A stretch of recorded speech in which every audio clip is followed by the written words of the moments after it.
দেশের পক্ষে বিএনপি কঠিন অবস্থান নিয়েছে। কার্যত দেশের স্বাধীনতা সার্বভৌমত্বের পক্ষে বিএনপি এবার যে জোরালো অবস্থান নিয়েছে, স্পষ্টবাদী হয়ে যে কথাগুলো বলছে, যেভাবে বলছে, বিএনপি আগে এতদিন এরকম কথা বলতে পারেনি, ইচ্ছা করে এড়িয়ে চলেছে। কিন্তু জামাত পেরেছে, কিন্তু জামাত পেরেও জামাত টিকে আছে, কিন্তু বিএনপি সাহসই করেনি। এই আলোচনাটা আমাদের সামনে আনাটা জরুরি। কেন আমি বলছি, দেখেন খবরটা কি। ভারতের প্রতিরক্ষা মন্ত্রীকে হুঁশিয়ারি জয়নুল আবেদিনের। এর মানে ভারতের প্রতিরক্ষা মন্ত্রীকে, ভারতকে বিএনপি নেতাদের পক্ষ থেকে সুনির্দিষ্টভাবে এরকম হুঁশিয়ারি বিএনপি কিন্তু এটা আগে পারেনি। যদিও জয়নুল আবেদিন ফারুক সাহেবরা ভারতের আধিপত্যবাদের বিরুদ্ধে বিএনপির হাইকমান্ডের নির্দেশের বাইরে গিয়েও সোচ্চার ছিলেন, কিন্তু তারপর একেবারে সুনির্দিষ্টভাবে ভারতের প্রতিরক্ষা মন্ত্রী ভারতের এই বলেছে সেই বলেছে, আমরা প্রতিবাদ করছি, এভাবে কিন্তু বিএনপি পারত না। এমনকি সীমান্ত হত্যা বিষয়েও বিএনপির বক্তব্য বিবৃতি দেখেন, মানে ভারত যাতে বিএনপির উপর মারাত্মকভাবে নাকশ না হয়, এইটা বিএনপি সবসময় খেয়াল রাখতো।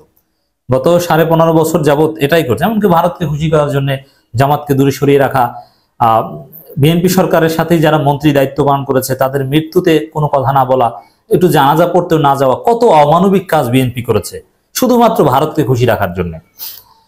সেই বিএনপি এখন ভারতের প্রতিরক্ষা মন্ত্রীকে হুঁশিয়ারি দিচ্ছে, এবং সেই তারেক রহমান এখন ভারতের বিরুদ্ধে বলছে যে তারেক রহমান ভারতের বিরোধিতা করা বা ভারত বিরোধী রাজনীতি এটা ভুল, এটা আর করা হবে না বলেও অনেকটা লিখিত দিয়ে এসেছিলেন তার লোকের মাধ্যমে। মির্জা ফখরুল এই 7 জানুয়ারির আগে কিংবা কখনোই ভারতের নাম বা ভারতের বিরুদ্ধে কিছু বলতে পারতেন না, এখন ভারতের বিরুদ্ধে স্পষ্টভাবে বলছেন। তবে এই যে দেশের পক্ষে বিএনপির স্পষ্টবাদী অবস্থান, এটা আগে কেন পারেনি? এটা হচ্ছে বিএনপির নৈতিক ব্যর্থতা, নৈতিক দুর্বলতা। যে বিএনপি এখন যেহেতু ভারতের খাওয়া নেই, এখন জনগণ বা ভারত বিরোধী, ভারতের আধিপত্যবাদের, আমরা দেশটা স্বাধীন করেছি ভারতের বিরুদ্ধে, ভারত থেকে আমরা দেশটাকে স্বাধীন করেছি, ভারতের দালালদেরকে ভারতেই পাঠিয়ে দিয়েছি ক্ষমতা থেকে নামিয়ে। তো এই কারণে বিএনপি এখন বলতে পারছে। কিন্তু যদি হাসিনার এবার পতন না হতো, আর ভারতের এই বিমাতা সুলভ আচরণ বা যুদ্ধের হুমকি এটা যদি চলতে থাকতো, তাহলেও বিএনপি ভারতের আধিপত্যবাদের বিরুদ্ধে এরকম বলতে পারতো না। বিএনপির গত 15 বছরের কর্মকাণ্ড সেটাই প্রমাণ করে। তো বিএনপি কেন পারেনি আগে?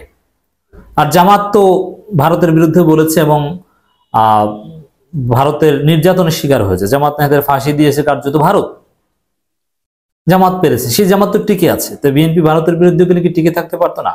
আমরা মনে করি বিএনপি যদি ভারতের বিরুদ্ধে সোচ্চার হতে পারতো, জামাতকে দূরে ঠেলে দেওয়ার মতো ভারতকে খুশি করার সিদ্ধান্ত না নিত, তাহলে এই সরকারের পতন হয়তো আরো আগেও হতে পারতো। অতএব বিএনপির এখানে একটা নৈতিক দুর্বলতা, যে এখন সুযোগে ঠিকই ভারত বিরোধিতা করে, আর যখন করার প্রয়োজন ছিল তখন পারে না, মানে বাতাসের সাথে গা ভাসাচ্ছে। বিষয়টা অনেকটা এরকম, এর ব্যাখ্যা এটাই। ভারতের প্রতিরক্ষা মন্ত্রীকে হুঁশিয়ারি করে বিএনপি চেয়ারপারসন উপদেষ্টা জয়নুল আবেদিন ফারুক বলেছেন, আপনি হিন্দুস্তানের রাজা হতে পারেন, কিন্তু বাংলাদেশের কিছুই না। আপনি বাংলাদেশে নিয়ে কটূক্তির কথা বলবেন, আর বাংলাদেশের জনগণ এটা মেনে নেবে না। পূর্বে কখনো মানেনি, এখনো মানবে না। জয়নুল আবেদিন ফারুকরা এরকম কথা আগেও বলতেন। দেখেন, এই যে বিএনপি কিছুদিন আগেও যখন ভারতীয় পণ্য বর্জন আন্দোলন চলে, 12 দলীয় জোট বা আরো অনেকে যখন ভারতীয় পণ্য বর্জন আন্দোলনের পক্ষে সংহতি জানালো, তখন বিএনপির স্থায়ী কমিটিতে কি বৈঠক হলো যে ভারতীয় পণ্য বর্জন এটা ঠিক হবে না, প্রতিবেশী কি পাল্টানো যায়, ভারতকে এবার প্রতিপক্ষ বানানো ঠিক হবে না। এই সিদ্ধান্ত আসলো স্থায়ী কমিটিতে। স্থায়ী কমিটি একমতই হতে পারলো না যে ভারতীয় পণ্য বর্জনের সমর্থন করবে কি করবে না। কিন্তু ব্যক্তিগতভাবে রুহুল কবির রিজভী ভারতীয় চাদর পরিয়েছিলেন, তখন কি বলেছিল যে এটা রিজভীর ব্যক্তিগত, এটা বিএনপির নয়, ভারতীয় চাদর পরানো ইত্যাদি ইত্যাদি, ভারতীয় পণ্য বর্জনের সংহতি এটা রিজভীর ব্যক্তিগত। এর মানে বুঝতে পারছেন যে বিএনপি ভারতের বিরুদ্ধে বলতে পারতো না। কেউ বললে সেটা ব্যক্তিগত বলে দলকে দায়মুক্তি দেওয়ার চেষ্টা করত। এই জামাতের জাতীয় সঙ্গীত ইস্যুর মতো, জাতীয় সঙ্গীতের বিরুদ্ধে জামাত এখন দাঁড়াতে পারছে না, এটা তাদের নৈতিক দুর্বলতা। তিনি আরো বলেন, আপনি বাংলাদেশকে বাজারে রূপান্তরিত করবেন, সেটা হবে না। আপনি এটা শেখ হাসিনার গোলামের সরকার পাননি, কিন্তু আবু সাইদের রক্তের সরকার, ছাত্র জনতার গণ আন্দোলনের সরকার। এ সরকারকে অবহেলা করার কিছু নেই। জয়নুল আবেদিন ফারুক আরো বলেন, শেখ হাসিনা বাংলাদেশে গণতন্ত্র হরণ করেছিল, অসংখ্য মায়ের বুক খালি হয়েছে, ইলিয়াস আলী সহ অসংখ্য বিএনপি নেতাকে গুম করা সেই শেখ হাসিনা আজ আর নেই, ভারতে পালিয়ে গেছে, তাই আজ আমরা স্বাধীনভাবে কথা বলতে পারি। তিনি বলেন, আজ শেখ হাসিনা নেই, তারপরও কেন আমাদের রাজপথে দাঁড়াতে হবে? কারণ আমাদের ভয় হয় শেখ হাসিনার 16 বছরের বাংলাদেশের অর্থ লুটপাট করে বিদেশে পাচার করেছে, গরিব দুঃখীদের পেটে লাথি মেরেছে।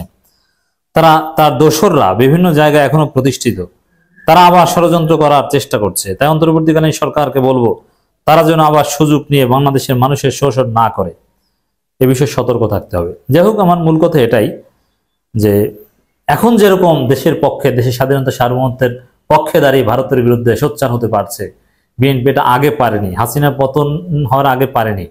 এটা হচ্ছে বিএনপির নৈতিক দুর্বলতা।